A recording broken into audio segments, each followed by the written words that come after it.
And at that point, we quickly immediately flew and met him in Oklahoma City where he was doing a TNT game. So we got there immediately and met with him, talked to him. He had prepared a large binder of all his thoughts that he'd been accumulating throughout the last 4 or 5 years on what he wanted to accomplish as a coach, what he thought of our team specifically. So he was extremely prepared, and it didn't take us long following him walking out of the room for myself and Joe Lacob and Travis Schlenk and Kirk Lacob, who were there at the meeting, to look at each other and say, he's the guy. Let's go get this guy.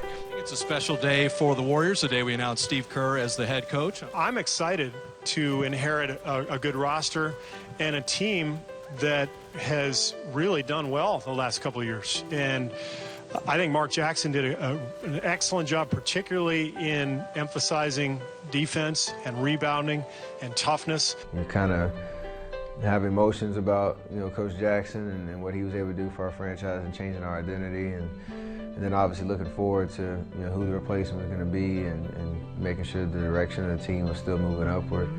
And they had to get that hire right, and they did with Coach Kerr. And he came in and knew that he was taking over a talented roster, but was going to try to change a few things and tweak a couple things, and not necessarily reinvent the wheel with how we play. It was tough seeing Mark go. Same time, it was easy to respect Steve. I mean, he has 5 rings, played the league for 10+ years, and at every stop, he had a great coach, and you could tell he really wanted to coach, he really wanted to be there, and he really cares about us, honestly, and he's really fiery. You forget how competitive he is because he's so easygoing, but when he steps between those lines, he wants to win more than anything. When we called timeout with 25 seconds to go, we went into the huddle, and Phil told Michael, he said, "Michael, I want you to take the last shot." And Michael said, "Phil, I don't feel real comfortable in these situations, so maybe we ought to go in another direction." So I thought to myself, well, I guess I got to bail Michael out again. The biggest thing with him was his ability to, deal with what we already had there. We already had the chemistry. We already had, the connectivity on the court, but it was just that principle, that standard to get us to the next level, and he was key in that.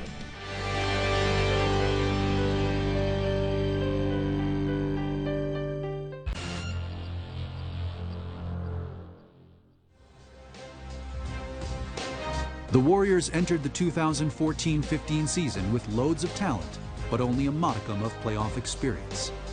It was unclear exactly how high their ceiling might be. Seeing what the Warriors had accomplished the past 2 years, they were only getting better. Steph Curry, Klay Thompson, and then adding pieces like Iguodala, Bogut. I played with Bogut in Milwaukee.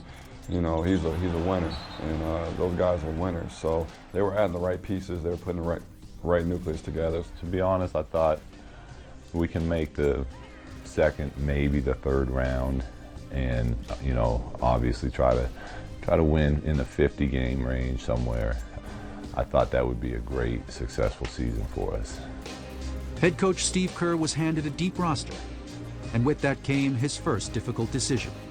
Kerr chose Harrison Barnes to start at small forward, relegating former All-Star Andre Iguodala to the bench. Iguodala's reaction could make or break the team's chemistry.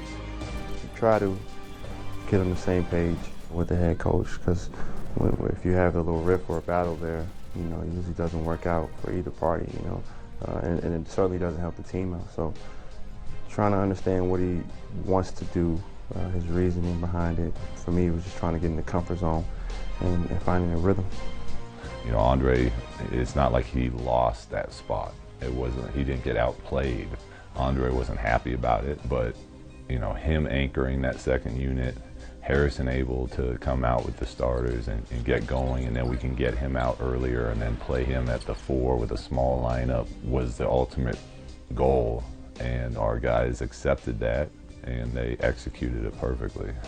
Well, it showed from one of our leaders that he's going to put the team first. He's going to whatever the coach asks him to do, he's going to do it, and he's going to do it to the best of his ability. And that had a trickle-down effect from our best player in Steph to the last guy on the bench. Another lineup change was triggered by adversity rather than strategy. Starting power forward David Lee injured his hamstring during the preseason. Third-year man Draymond Green entered the starting lineup and never left it. He's the spirit of the team. Sometimes it doesn't show up in a stat sheet, sometimes it does, but he makes winning plays and finds little ways to influence the game. You know, whether it's guarding 4 different positions in one possession or knocking down an open 3, you know, taking a rebound, going coast to coast, or guarding the other team's best player. He finds a way to help us win and does it with flair that gets us going. So when his energy is high and he's locked in and he's all in, I think it helps us kind of get going and we feed off of that.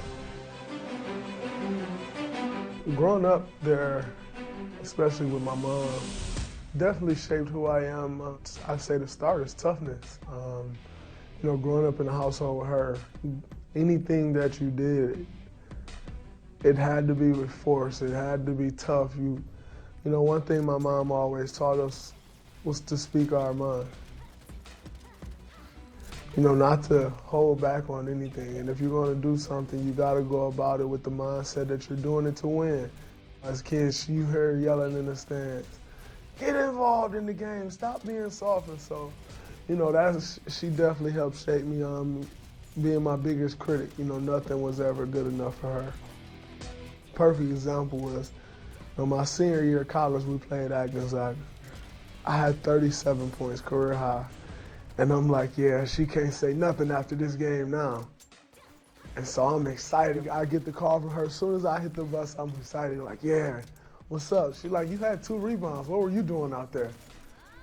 And I was like, are you kidding me? I can stumble on 2 rebounds. Like, that's all you had was 2.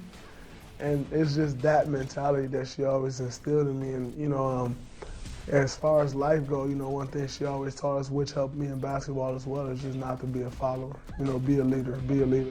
You can follow footsteps, but you have to leave your own footprint.